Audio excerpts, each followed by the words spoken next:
Okay, I want to do a quick review of the lightest and the smallest of ePropulsion's outboard motors. It's this one. It's the eLite. Clues in the name. It's light. It's one hand sort of light with the battery in, because it comes with the battery in the foot. It's all incorporated. So unlike the other models where you take it off, and that's what really is the key to its lightness, having it in two sections, this is light enough on its own in one piece just to do it. So when you get it, you get a bracket that can go onto the transom of your dinghy. You could also make up something to have it on the side of a canoe. I've seen people do that. Great for those sorts of things. And it's very easy, very sort of neat little unit, because basically all it is, you've got the tiller here. You pull that out, and the tiller will lock in different positions. But once you've got that up, this obviously will clamp to whatever you've got it on the transom, and that just slips straight up. And it's used like that. It just pivots on that pin. It's obviously, it seems pretty strong. There's not any movement in it, and we'll try it when we put it on the transom. We have used this already for a couple of days, and it's been surprisingly good. I mean, I just thought this was going to be exactly like a trolling motor, that it's going to get virtually no speed to it, but it's not. It's surprising. As I say, it's sort of half the size, because it's 500 watt, not 1000 watts, which is the Spirit is. And if you look at the two different engines here, the size of the propeller even, it literally is half the size of everything. This is the Spirit that we've been using for about 4 years. But it's certainly not half the speed or half the range. It pretty much has got the range, it seems, the same as the Spirit has, and it's got certainly a lot more than half the speed and half the torque. It seems to go along pretty well. So we'll stick it on and see how it goes.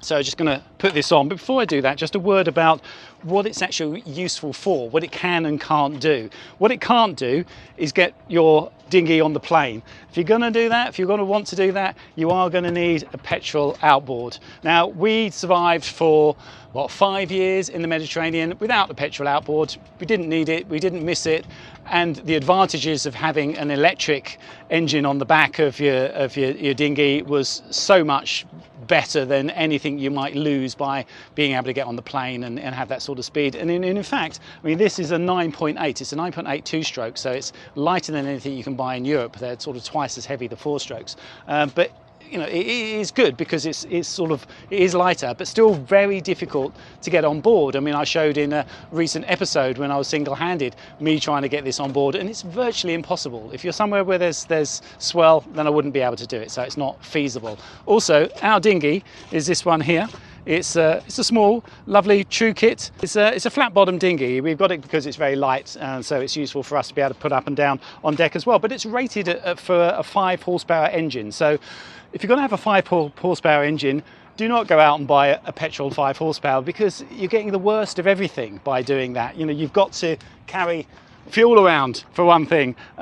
You're not going to get on the plane, because you basically need 5 horsepower per person to be able to get on the plane. This is a 9.8. It gets us just about on the plane with 2 of us on, but we shouldn't be doing it in that dinghy. It's not rated for it. So for a dinghy, for a tender, for a boat, I think the electric outboards make perfect sense. The Spirit has definitely for us, and yeah, I'm just sort of thinking whether you could get away with this, not even go to something as big as that, because this is half the price as well as anything else, less than half the price.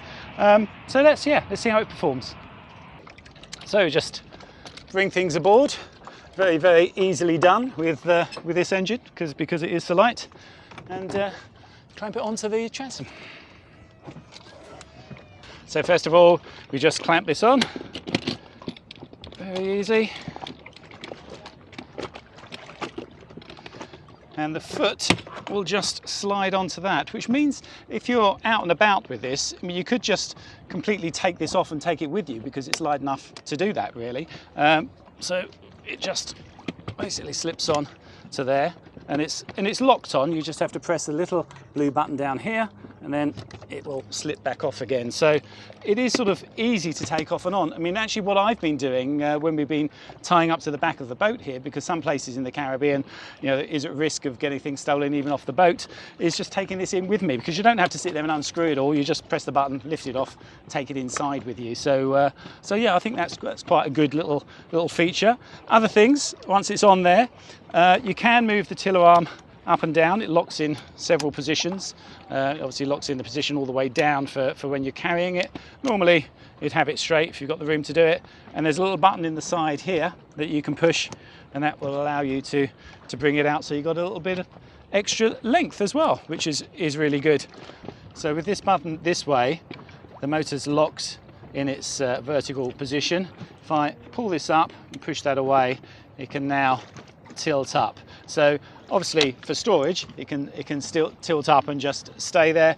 It can also lock halfway, but mainly you want that up if you're going to come into somewhere shallow and you're worried about hitting a rock, something like that. It'll then, if it hits something, it will move away. Obviously you can't go in reverse that way, because it will lift itself out if you're trying to go in reverse once you've got that unlocked.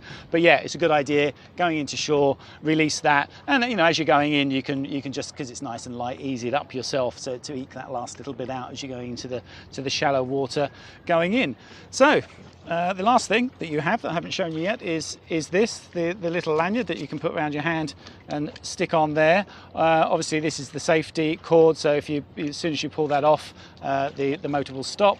I think this is a little bit sort of too loose. I would like to have seen that tighter in there, because I've had that sort of fall off by mistake a couple of times already. In fact, honestly, for these engines I don't bother to wear them. I'm going to just stick it on there, and that's absolutely fine. I always wear one with a petrol engine. With this I really don't see the need, but yeah, that does have to be on. So a good security thing as well, because you're taking it with you, so unless you've got a little magnet with you, you're not going to be able to start the engine. So if you push the button, you push it once, just lightly like that, it'll tell you what you've got left. So we got 25% because we've been using it for a couple of days. It lasts seemingly quite a long time, and we'll do a test on exactly how long. If you keep your finger on it, you get the whole display up. So it's showing you that it's in neutral, the 0 watts obviously we're using, we're not going anywhere, and you've got a little display on there for battery. I've got 3 bars left on the battery for 30%. So now, as soon as I move the throttle, and it is a really precise throttle here. Yeah, it's got a nice little detent when you go back to neutral to stop. So I'm going reverse now using 30 watts, and then stopped. And it's showing you on here, and it shows you forward, neutral, and reverse as you go through, and how much you're using. If I push that button at any time, then it'll go from showing how many watts you're using to what percentage you've got left. Okay, so untie the boat and we're off. And of course, absolutely silent, which is one of the great joys of having these motors, and very maneuverable. You can adjust the foot with this. There's an Allen screw in there. You just undo and you can put it up and down to match your dinghy. I mean, to be honest, this is a flat bottom dinghy. It's on its lowest setting. I don't think you'd have to be in something very small to have to want to bring it up. I think most boats it will want to be all the way down. It's got a good design because of its shape. It's like a rudder shape, so even at low speeds, very good maneuverability, and you can put it right the way over. We're now just going round and round in a circle, so it's good fun having that sort of maneuverability. It's also very stable, because if you notice, I want to head over there, I can take my hands off it, the tiller stays where you've put it, I can just bring it round. It's not sort of flopping around all over the place or anything like that, so I'm quite happy with that.